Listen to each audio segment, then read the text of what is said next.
Motivation is BS. That's what my clinical psychologist professor said to us 2 months before we graduated from university. So before we start lecture, she plants that line, and we're all sitting there going, what do you mean? And she goes on to tell us this beautiful idea about how she had her own office, and this was an individual who specialized in CBT, and the problems that she saw with motivation, the problems that she saw with people who had podcasts who told people, you just got to get after it, you just got to be disciplined, you just have to, if you love it, you'll want to do it, and it'll be fun. And she flat out said, I gave up on motivation a long time ago, and I stuck to discipline. Again, from the clinical psychologist. So in this one, I'm going to tell you about where that came from, why she said what she said, and some of her own examples about working with clients who had depression or other symptoms, and why she really thought motivation was BS. The first thing she said, she looked at our class and she went, who feels motivated to be here right now? Mind you, this was a Monday morning. It was about 8:30. Very few of us. I put up my hand because I love those classes, but I was one of the few nerds who was happy to be here. But most people, you have stress and midterms and maybe family things going on. She goes, right. She goes, who feels motivated to do their taxes? Nobody puts their hands up. Who feels motivated to do homework on the weekend? Nobody puts their hands up. She goes, look, just because you don't feel motivated doesn't mean that you shouldn't do the thing. This actually goes back to, if you watched my video on CBT, cognitive distortions. There's something known as emotional reasoning. And emotional reasoning states, if I feel an emotion, to take that emotion blindly and think, oh, this must be true because I feel it, is actually not logical. Just because my partner made me mad doesn't mean I should be mad. Now, be careful with the shoulds, because you're not gaslighting yourself. You feel mad, that's okay. But then when you cool down, you have to assess the situation and go, am I justifiably mad? Like, was that actually worth getting mad over, the fact that she left the dishes in the sink? Or, do I need to bring it down a little?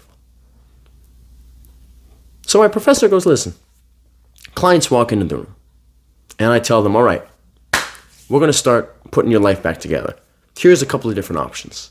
And then I tell them what you do. It's like, all right, what do you used to do? Oh, you used to work out? What did you work out specifically? You used to go running every single day. Okay, when was the last time you went out on a run? And they'll say, 3 months ago. I'll say, okay, what are you doing today after this session? Nothing. I want you to go for a run. How long did you used to go for? The guy would say, whatever, 1 hour. I want you to do a 10-minute run. To which the client would often reply, but I don't feel like it. And she literally looked at us in class and she said, I look my clients dead in the eye and say, respectfully, I don't care. Now you're sitting there going, this is weird, right? The psychologist looks at the client and goes, I don't care how you feel, but hear me out. In the beginning, she says, look, what do you want to talk about? Do you want to talk about behaviors? Or do you want to talk about emotions? And once they establish they want to talk about behaviors, feelings are not important right now. Why are you here? You're here. You came to me because you want to be better, right? That's the first question they want to ask you in therapy. Why did you come to me? Because I'm sad. It's like, dude, who isn't sad? Are you seeing what's happening in Israel and Palestine? Or what happened in Ukraine? Who isn't sad? But not everybody who's sad goes to therapy. So why are you here exactly? Oh, you want to better your life. You want me to use the knowledge that I've gained studying 10 plus years of psychology and mental health. You want me to tell that to you and we can better your life 100%. Here's what I want you to do. And you don't feel like doing it. It's like, it's okay to not feel like doing it. But just because you don't feel like doing it doesn't mean you shouldn't do it. See, what oftentimes happens is people will tell themselves, when I feel like doing it, then I'll do it. When I feel like playing guitar, then I'll play guitar. When I feel like working out, then I'll work out. Whereas, folks, if you do something every day, you already have this answer. Do you feel like brushing your teeth every day? As someone who takes their health extremely seriously, who attempts to work out every single day, folks, I'm not motivated to work out every single day. I'm not motivated to wake up at 6 a.m. to take cold showers. Do I do it all the time? No. Do I do it a lot of the time? Absolutely. Am I motivated to wake up 6 a.m. on a day where I don't have to go to work and I don't have to study? Hell no. Do I still do it? Yes. Why? Because I recognize that Like here's this giant dilemma that people have. Or excuse me, not dilemma. This inappropriate or this myth. When I feel like doing something, I'll do the thing and then it'll feel good. All right? Here's what actually happens. And here's something that's way more reliable. I will do the thing regardless of how I feel beforehand. Okay? I'm going to do this thing. And then when I do this thing, it'll make me feel good. And then it'll make me feel motivated to do it again. Okay? So you have person A, person B. Person A says, look, it's rainy outside. I'm not going to go out for that run. I don't feel like it. Person B says, look, it's rainy outside. I don't feel like it, but I'm going to do it anyway. Guess what they do? They go out on the run. They feel good afterwards. And then they feel motivated to do it again. And this is so important, folks, because we don't wait for the feeling to do the thing. We do the thing and then the feeling comes. Do people get that? And when we look at someone who's suffering from major depressive disorder, persistent depressive disorder, mood dysregulation disorder, these are all categorized as mood disorders. Some of the biggest symptoms are abnormalities with sleep or with fatigue, so feeling tired all the time, even though you've slept for 8 or 9 hours, not having an appetite, or binge eating. What happens is these people might chronically feel tired. And the only way to explain this to someone is, imagine if you're going off of 4 hours of sleep and you don't have an appetite and physically you feel extremely tired. Like it might go beyond, it definitely goes beyond just being quote unquote lazy. And what we have to recognize is those physiological symptoms are very real. Go work out after 8 hours of sleep versus 4 hours of sleep. Go work out when you've had a good meal 2 hours beforehand versus when you haven't eaten anything. It's a difference, folks. Go work out when you have family stress versus when you're pretty good and everything's going well. You're in a different place mentally. So this idea that I'm just going to feel motivated to do it, be very careful. Because what happens when motivation leaves?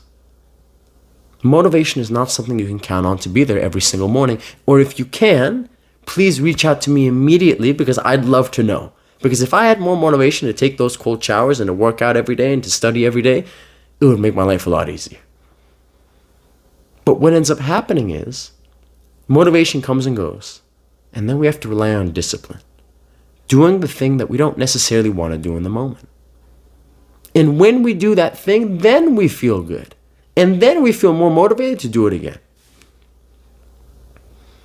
My professor said, listen, if I relied on motivation, I'd stop working.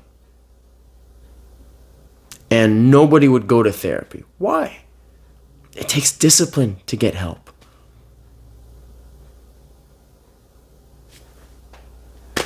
Otherwise, guess what would happen? A person who has extreme amount of anxiety goes into a therapist. They get diagnosed with general anxiety disorder or social anxiety disorder. The therapist says, okay, look, what you're going to do is you're going to go out into the street in downtown. You're going to find a random person and say, hey, excuse me, I don't have my phone on me. What time is it right now? Like, just ask them a question.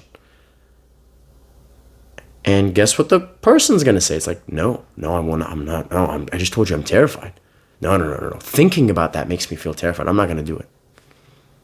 When I feel motivated to break out of my shell, then I'll break out of my shell. It's like, good luck. Good luck. Look, again, if it works for you, God bless you. I hope it does. I really hope it does. In my time, I haven't seen that work. And speaking to psychologists, speaking to social workers, I haven't heard of cases where that works. So be careful, folks, when we talk about motivation. And look, you can hear certain things that are inspiring. You can hear motivational speeches. You can hear motivational coaches that are going to rev you up. But here's the tricky thing. Motivation is temporary.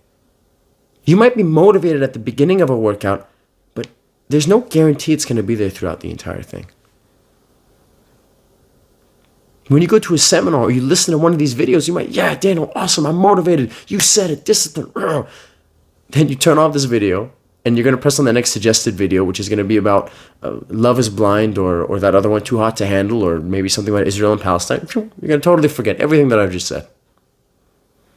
So another tricky thing is when we rely on motivation from external resources, it's like we can't treat motivation as infinite fuel because it's not. It's finite. Maybe you hear a song that motivates you. Maybe you hear a speech that motivates you. But recognize these are very finite things, and this is not going to last for a very long time. And it's discipline that I need to act on. And if in the beginning I do not feel motivated, that doesn't necessarily mean that I'm not going to enjoy the thing that I'm about to do. I go back to exercising because it's a very important part of my life. I can't tell you folks how many times I was not motivated to exercise. The weather was terrible. I was feeling tired, maybe I had a headache. I went out and I exercised lightly because I wasn't feeling up to snuff. And afterwards I thought, I feel so much better. I feel so much better now that I moved my body. Thank goodness I didn't listen to my feelings before the workout. Like, there's a time to listen to your feelings, folks, don't get me wrong. But there's also other times, dude.